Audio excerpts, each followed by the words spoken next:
नमस्कार, स्वागत है आपका चुनाव आज तक पर। मैं हूं रवीश पाल सिंह।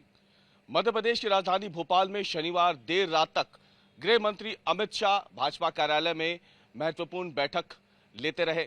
ये बैठक भोपाल और नर्मदापुरम संभाग के कार्यकर्ताओं के साथ थी और इसमें प्रभारी भी मौजूद थे, वो प्रवासी विधायक भी मौजूद थे जिन्हें जिम्मेदारी दी गई है अलग अलग विधानसभाओं की। बैठक में भारतीय जनता पार्टी के प्रदेश अध्यक्ष वी.डी. शर्मा, मुख्यमंत्री शिवराज सिंह चौहान, प्रभारी भूपेंद्र यादव, सह प्रभारी अश्विनी वैष्णव समेत भोपाल नर्मदापुरम संभाग के संगठन से जुड़े हुए तमाम कार्यकर्ता भी मौजूद थे। इस बैठक में अमित शाह ने आगामी विधानसभा चुनाव में 150 सीटों के लक्ष्य को पार करने के लिए विशेष दिशा निर्देश दिए हैं। अमित शाह ने साफ किया है कि भारतीय जनता पार्टी ने अब की बार 150 पार का जो नारा दिया है उसके लिए कार्यकर्ता अगले 20 दिनों तक सब कुछ छोड़ छाड़ के सिर्फ और सिर्फ चुनाव प्रचार में जुट जाएं, बूथ मजबूत करने में जुट जाएं।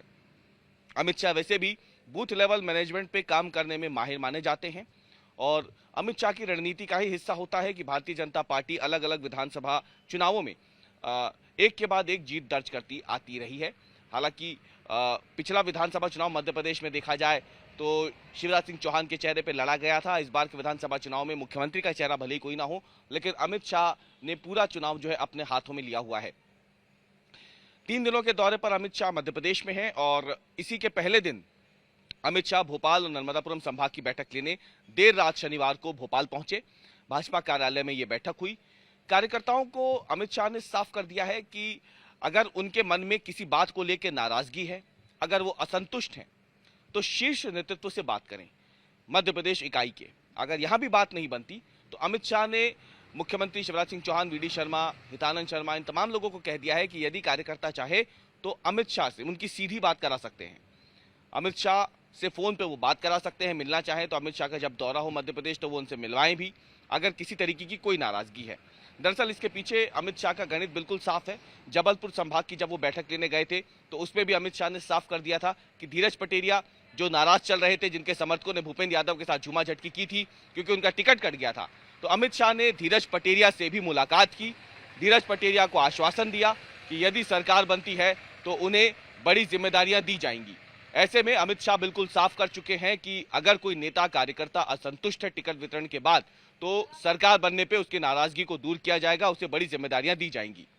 इसके साथ ही अमित शाह ने यह भी साफ कर दिया कि असंतुष्ट और नाराज कार्यकर्ताओं को मनाने के साथ साथ भारतीय जनता पार्टी हार्ड हिंदुत्व की लाइन से खुद को अलग नहीं करेगी।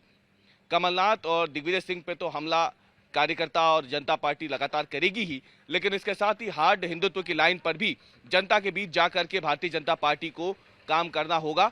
अगले 20 दिनों तक जनता के बीच जाकर के भारतीय जनता पार्टी के कार्यकर्ता राम मंदिर निर्माण के प्रचार प्रसार की पूरी कोशिश करेंगे। जनता के बीच जाकर के ये बातें भी अमित शाह ने कार्यकर्ताओं से कर दी है। इसके साथ ही अमित शाह ने यह भी साफ कर दिया है कि भारतीय जनता पार्टी साफ तौर पर 150 सीटों के लक्ष्य को पार करने के लिए ही काम करेगी।